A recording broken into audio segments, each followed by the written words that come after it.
The Articles of Confederation are failing. States are acting like rival nations.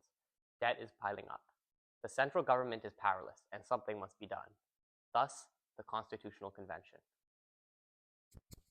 Farmers in Massachusetts, crushed by debt and taxes, rose up in revolt. Led by Daniel Shays, the rebellion shut down courts and served as a warning to the fragile nation. The fabric of liberty in the United States teetered on the edge.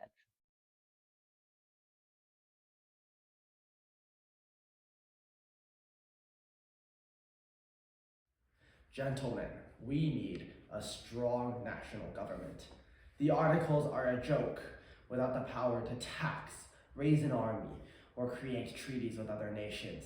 Our government is about as strong as a newborn baby. You toad! You want to give too much power to the central government. You may as well crown another king. A strong government need not endanger the rights of the states. This constitution will create checks and balances, 3 branches of government, all greatly independent but still accountable to the other 2. This system will not be like the British monarchy, in which the king has absolute power and answers to no one. Ridiculous! You're all forgetting something very important, are you not? Where is the protection for the individual, the states? Tyranny will surely knock on our door without them. Federalists want a stronger national government like Alexander Hamilton, who is arguing in favor of the more powerful Constitution. Anti-Federalists want stronger state rights and protections from government interference.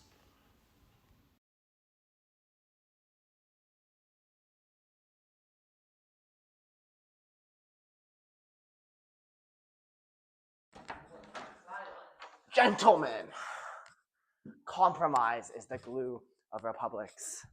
We must come to an agreement of how to settle the disputes that separate us as a nation. Now, let us come up with a plan for a new Congress.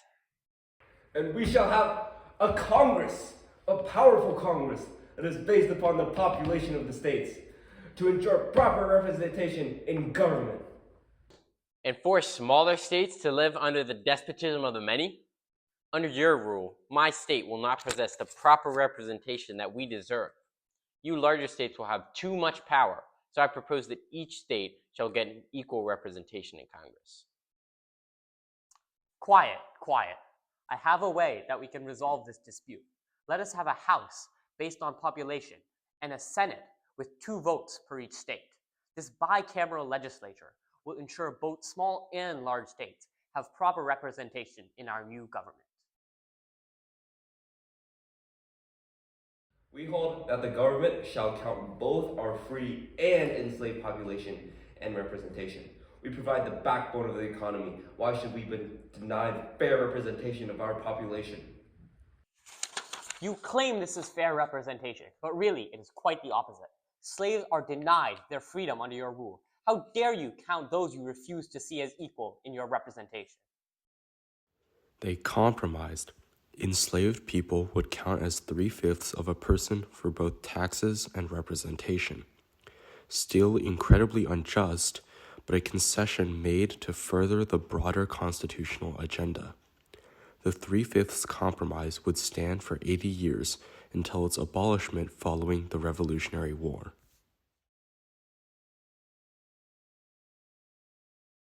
Now for our final issue. We must agree on the subject of abolition and furthermore the issue of commerce.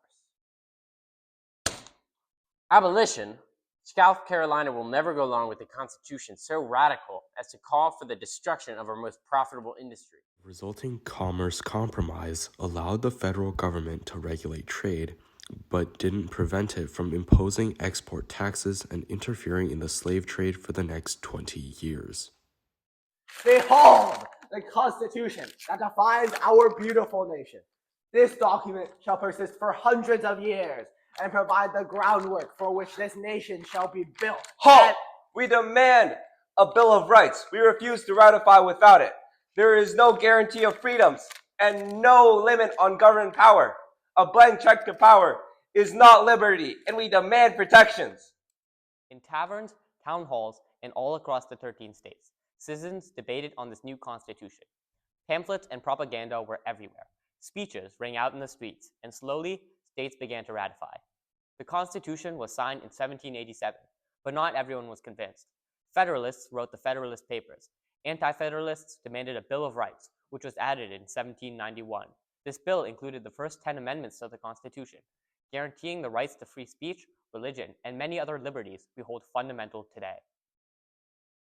And such, this Constitution, born from the disputes between the Federalists and Anti-Federalists, has stood the test of time, and today still stands as the bedrock of our beautiful nation.